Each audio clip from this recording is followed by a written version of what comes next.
Hey everyone, welcome to another edition of PowerCore Productions and Podcastings. And in today's video, we are going to be continuing My Hero Academia: The Dark Knight Returns, What If Deku Was Batman, Part 11. As always, if you're new to the channel or if you're a regular and you like what we have to offer, then please don't forget to like, comment, subscribe, share, and hit that bell for post notifications so you can stay up to date on everything that is PowerCore Productions and Podcasting's desk to come out now and in the future.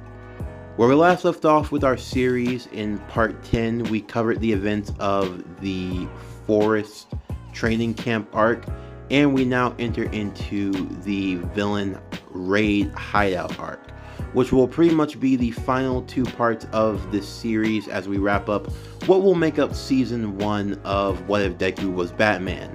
And in this season 1, we will cover officially the first 3 seasons of My Hero Academia, and when we come back in phase 2 of the anime DC universe, we will pick up with season 2 of What If Deku Was Batman. That will cover the events of seasons 4 and season 5 of My Hero Academia. But without further ado, let's get into today's video. So as always, sit back, relax, and enjoy the show.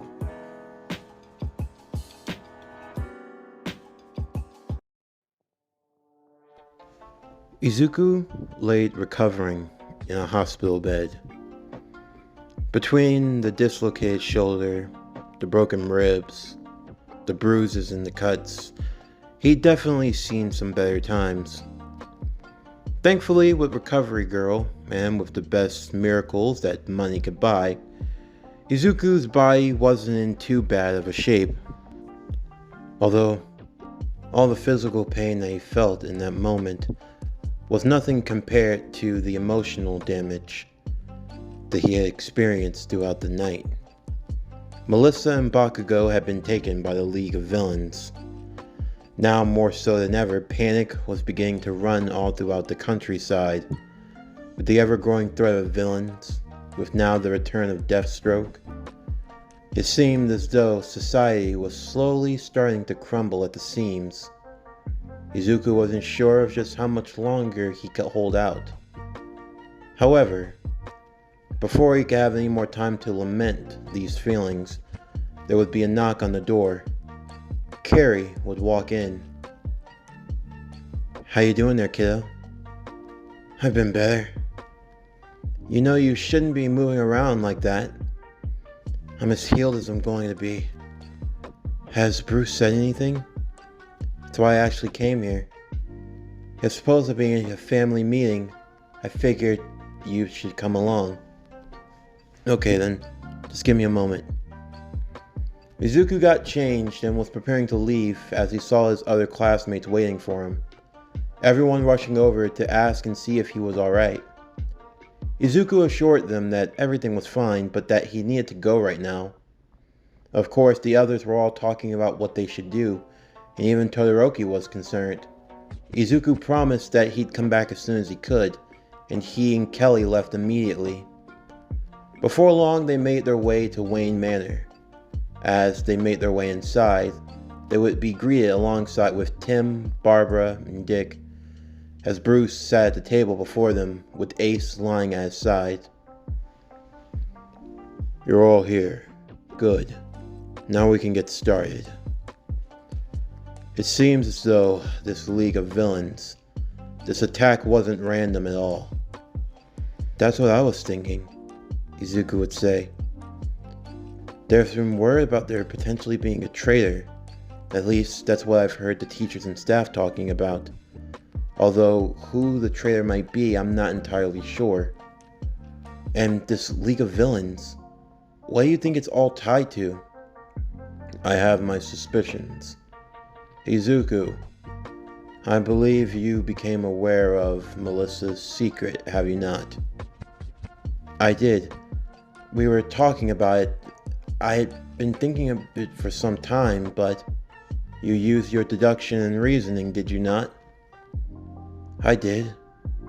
"And what were you able to gather?" "Melissa's quirk, at least what I've been told about it, one for all." It's a quirk that wasn't hers originally. After all, she was quirkless as she claims. Because of that, her body adjusting to the power took some time, and from the damage that she's done, it was easy to understand that the quirk must not have originally been hers, primarily because quirks are usually made to be compatible with someone's body type. Exactly. That's one of the traits to One for All, to be passed down from user to user. It's a difficult power to master, even for All Might, who he had a struggle in his younger years. But this was primarily because of the fact that the quirk was not originally his. And then, of course, there's All for One. He has the ability to take and give quirks, doesn't he? Exactly. What exactly are you getting at? Izuku, I want you to think very carefully about everyone at UA. Think about their powers. Think about their abilities. I want you to really focus. That's when Izuku would start to think. Now, on the surface, you might think that something like quirk psychology wouldn't be that big of a deal, but honestly, it was the type of science that could actually change everything. You see, quirks could be understood on a base level. The basic understandings of what a quirk is and what it can and can't do. But to truly understand a quirk, then you have to understand that quirks are naturally made for the bodies that they're born with. For example, if you are a descendant of someone with a fire quirk, like say Todoroki, then Todoroki's body is made to naturally be able to emit and handle fire, along with his ice quirk. For Jiro, her parents, well, their quirks weren't anything all that great, and she ended up inheriting her mother's quirk for the earjack. Similarly, if you have a quirk body that inherits an electric ability, like Kaminari, then your body will naturally be able to resist and handle large volts of lightning. However, if your quirk is not compatible with your body, it might be more difficult to control. Not just in the sense of mastering it, but in the sense of it not destroying oneself. The more Izuku thought about it, he ran through the list of students in his class, going one by one. Everyone's abilities, their powers, until finally he came across Aoyami. His power, navel laser. Something that seemed to cause his body extreme amounts of pain. Almost as if it wasn't originally his. Precisely. So, if he has a quirk that he wasn't originally born with, and we know that there's only one person who can give and take a quirk, as well as being among those who would know the location of the camp, I think you can put it together, Izuku. But there's no way that... Could he really? It's the only logical explanation. That he might be our lead, Tim would say. There's only one way to find out. We have to get him. And in the meantime, what about the other two? The ones that have been taken. The other heroes are going to be tracking them down, but that doesn't mean we can't give them a hand. What about me, sir? Izuku would say. If I can help in any way, no. You don't have a pro license. And besides, I'm not going to put your life at risk unnecessarily. The best thing you can do is stay on guard. Make sure that the other students at UA are safe. Izuku would simply nod, although he knew as well as anyone that this was something he just couldn't simply sit out. In the meantime, Bakugo and Melissa would be tied up as they sat surrounded by the League of Villains. Shigaraki, now wanting to know more of his master's plans, and just what on earth he wanted with the girl. Of course, getting her to cooperate was easy enough. A few photos of her father, as well as the threat of having some rather unsavory followers in the shadows that would be following him for a bit. If she got out of line, just one phone call and, well, Daddy's head goes bye-bye. But as for Bakugo, there was potential with this one. There was this fire in his eyes, a tinge of anger. He was like dynamite. Like explosives that were getting ready to be set off. All he needed was the right fuse. Well, we have plans for the two of you.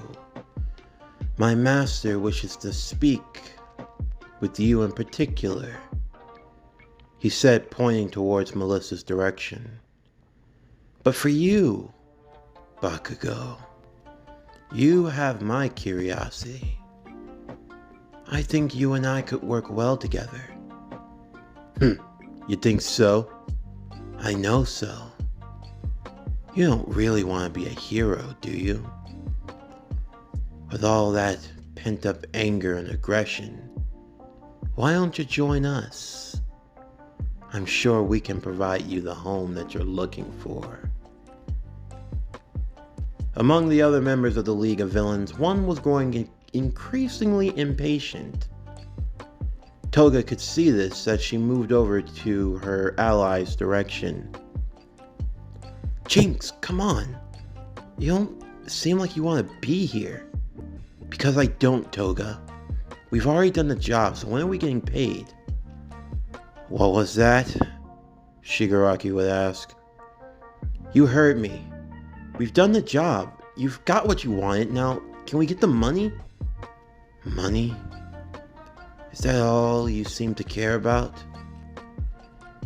You care so much about the main game, yet you forget to look at the side quests. I didn't come here to play games. I just came here to do a job. You said you were going to pay, and that's all I want. And what about the League? Kurogiri would ask, although he was already aware of the answer. I don't want to be a part of this. What? I thought we were going to join together, Toga would chime in. Yeah, well, I'm done, Toga. I always knew you'd flake out on us. You don't really have what it takes to be a villain after all, do you? Villain? I've just been trying to do this for the money. I don't care about your stupid labels about heroes or villains or about doing what's right or what's wrong. I'm only looking out for myself. And this is the best way I know how to do it. But I do it my way. Look at you. You're all nothing but a bunch of stupid kids. Everyone was starting to get angry. However, Shigaraki would call them off. He wanted to hear more. We're nothing but stupid kids, are we? What? You think you're the only sane one in all of this? Yeah, I think I am. You're nothing more but just some emo brat with issues, and all of you, you're just delusional murderers. I mean, I just want to try to get money. I need to, by any means necessary. But you all, you just go around killing and doing whatever you want when you want. Toga, you were talking about believing in some revolution or some change. But what change is that? It's not any real change. You just want an excuse to do whatever you want and be damned with the consequences. Shut it. I've had enough of this, of hearing you talk. If you want to keep that pretty little mouth of yours from being split wide open, then I suggest you stop speaking. No, it needs to be said. Look, I have nothing against any of you. You're all free to do whatever you want, I don't care. But still, don't go around trying to pretend to be something you're not. At the end of the day, You're not anything real. You're nothing special. The only reason why people are trying to find your stupid league of villains is because they're trying to find that guy in the mask. What's his name? Deathstroke or whatever? He's the person that has a real vision, a real change. You all don't have anything. You run around spouting off half-coited nonsense and thinking that just going around killing is going to make a difference, when really it won't. In the end, you're all nothing but talk. You're idiots. We're the idiots, and yet you're the one that clings to a false hope. What? I know why you're really here. Tell me, how's Ruth? Jinx's face would go cold at the mention of that word. How do you... I know a lot of things, Jinx. You think that I just let you and your friends in without doing any research? I know why you're here. I know why you're doing what you do. But let me put this into perspective for you. Things like family and sentiment, they have absolutely no value in our world. This world. Trust me, I know from experience. They're nothing more but liabilities that hold you back. Now, what happens if all of a sudden your reasons for living were to go poof? What are you getting at? Threaten me again. And trust me, it won't take too long for you to find out. I believe you can still be of some use. So, as far as I'm concerned, you're not going anywhere until I say so. Understand me. Jinx said nothing at this threat, instead sitting down in a corner of the room, knowing that she'd have to be careful and that she'd have to bide her time. In the meanwhile, Izuku made his way back over to the UA campus. As he was doing so, there was another issue at hand. Kirishima, wanting to save his best friend and his classmates by any means, was already raring to go. However, Ida wasn't standing for it. It looked like they were about to come to blows when Izuku ran in between them instantly. Kirishima, Ida, what's going on? I'm trying to go save Bakugo and Melissa, but Ida just keeps getting in my way. Of course I will. I'm not going to allow you to do something foolish and reckless. Izuku, please speak some sense into him. Ida, Come on, Izuku. You know that if it were you, Bakugo and Melissa would do anything to come and help. We can't just sit back and do nothing. That's true, Froppy would say. But still, we have our roles. And besides, if we just go breaking the rules whenever we want, don't you think that we're no better than the villains? Todoroki. I'm conflicted.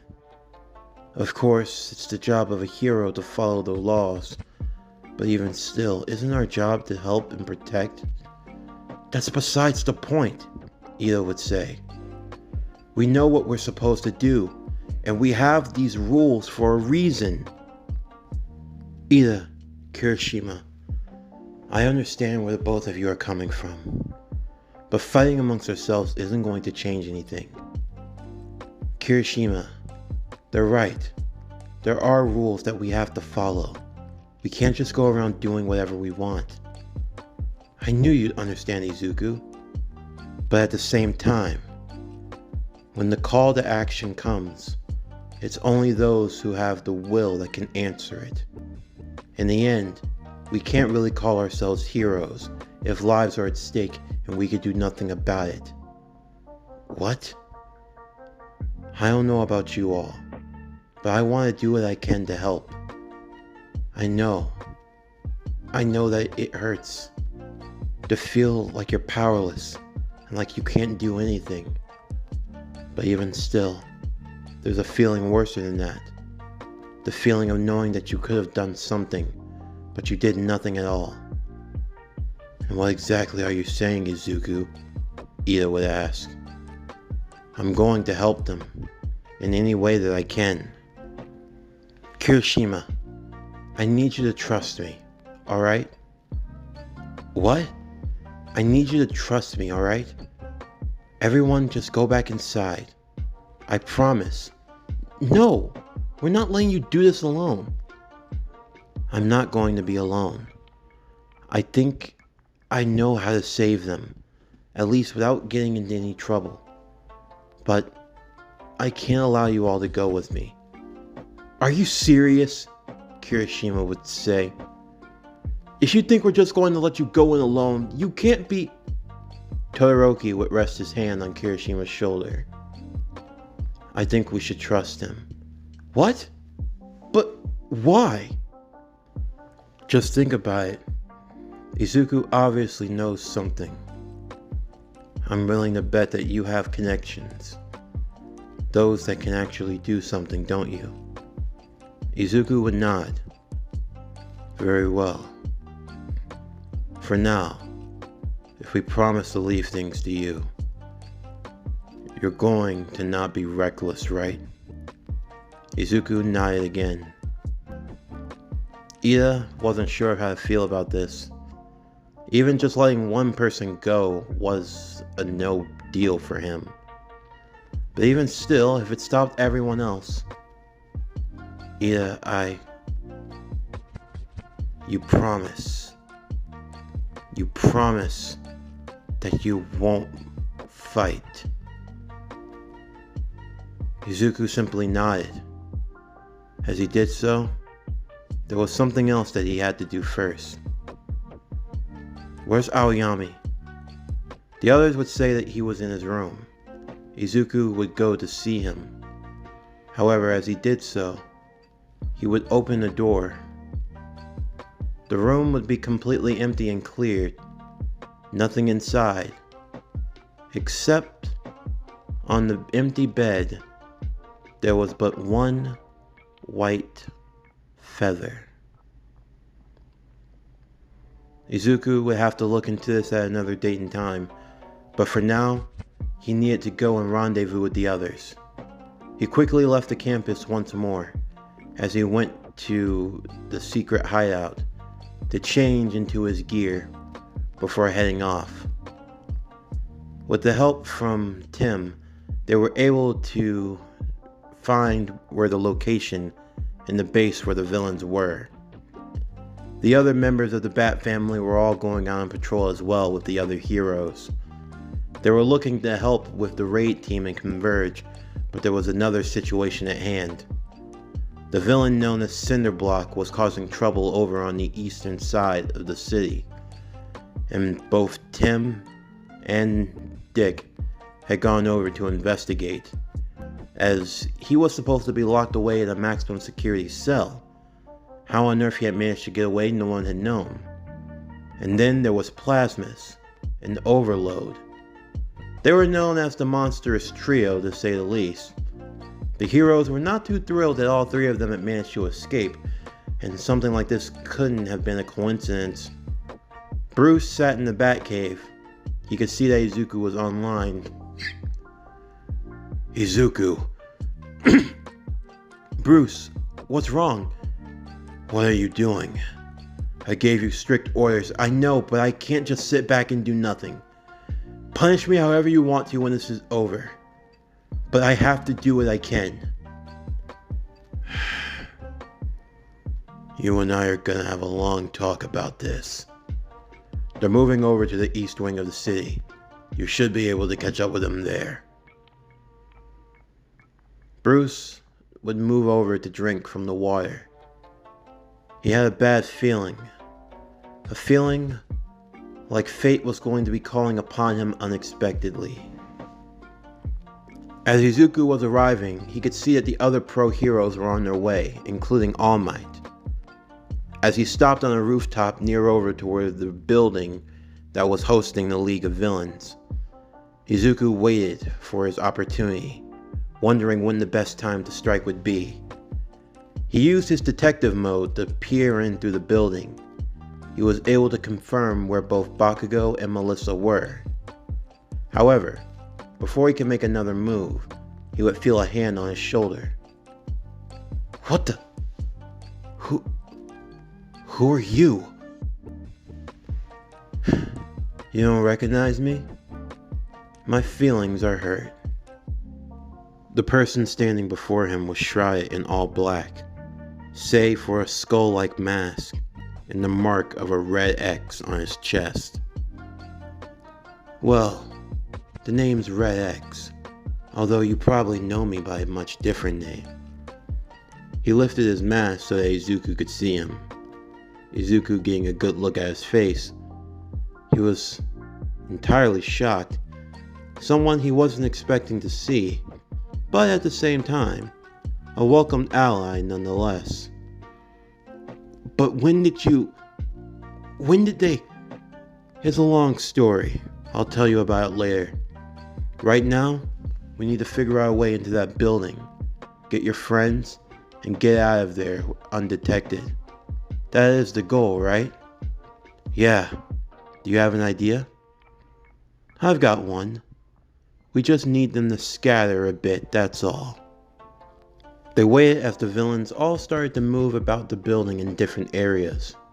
Once they did so, the two heroes would go in, sneaking their way from level to level, until eventually they were able to find the room where the villains were at.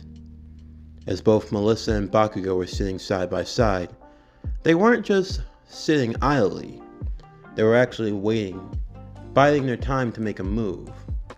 Of course, they'd have to break out of these restraints first. But then the oddest coincidence happened.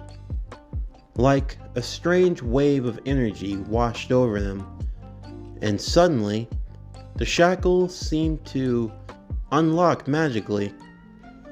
They looked over. They thought it came from Jinx, although she looked as though she weren't paying them any mind, although the finger pointed in their direction said differently. Seeing that they were now free, and that all the villains for the most part were scattered in different directions, this provided them the chance that they had been looking for. Without warning, Melissa would use Overflow, 20%, and Bakugo would unleash a massive explosion.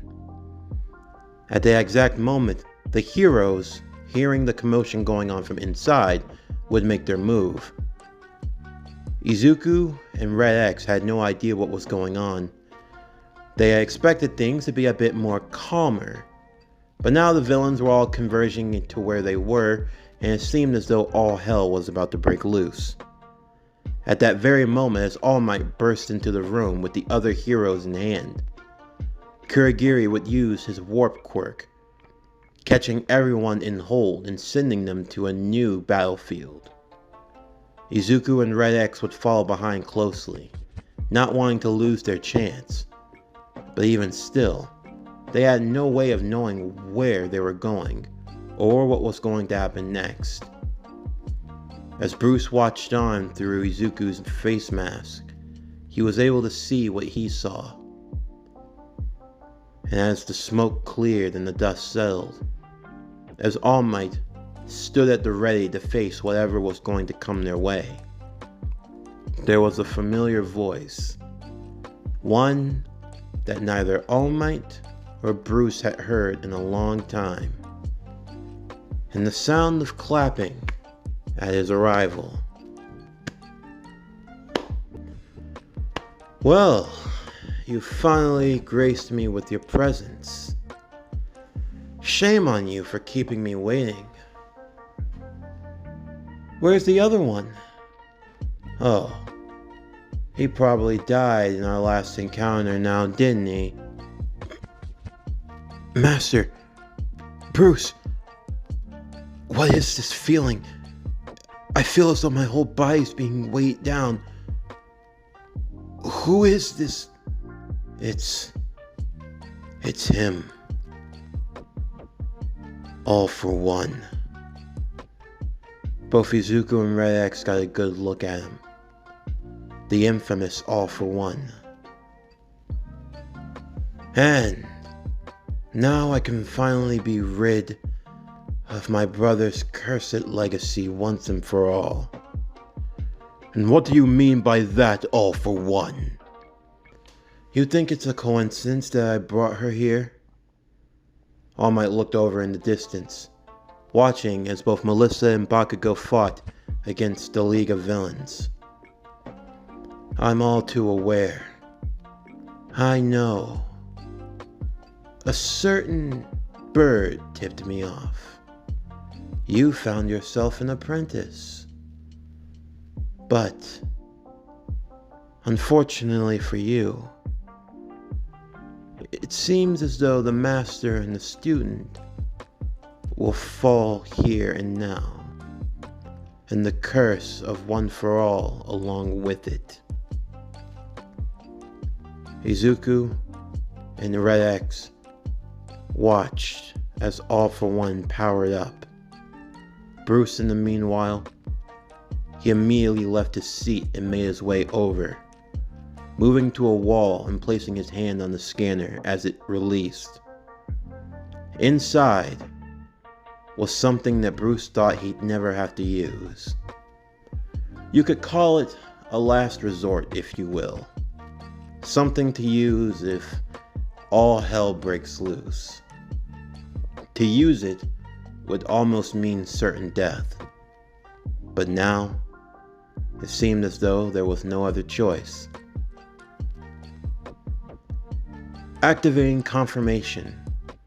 Are you sure that you wish to unleash? I do.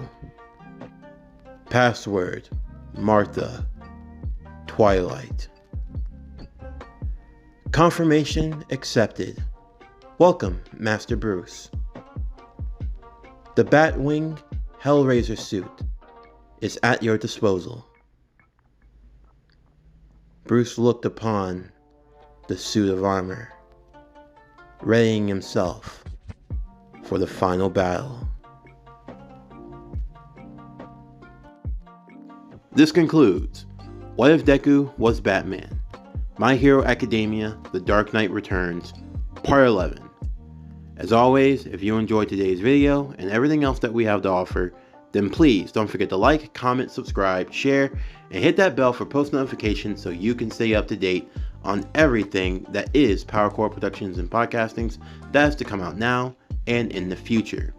Stay tuned for tomorrow's video as we continue Dragon Ball World's Strongest. What if Wonder Woman was in Dragon Ball? Part 11. But anyway, that's going to do it for the end of today's video. I'm Javon Harrington with PowerCore Productions and Podcastings. Signing off, and I'll see you next time.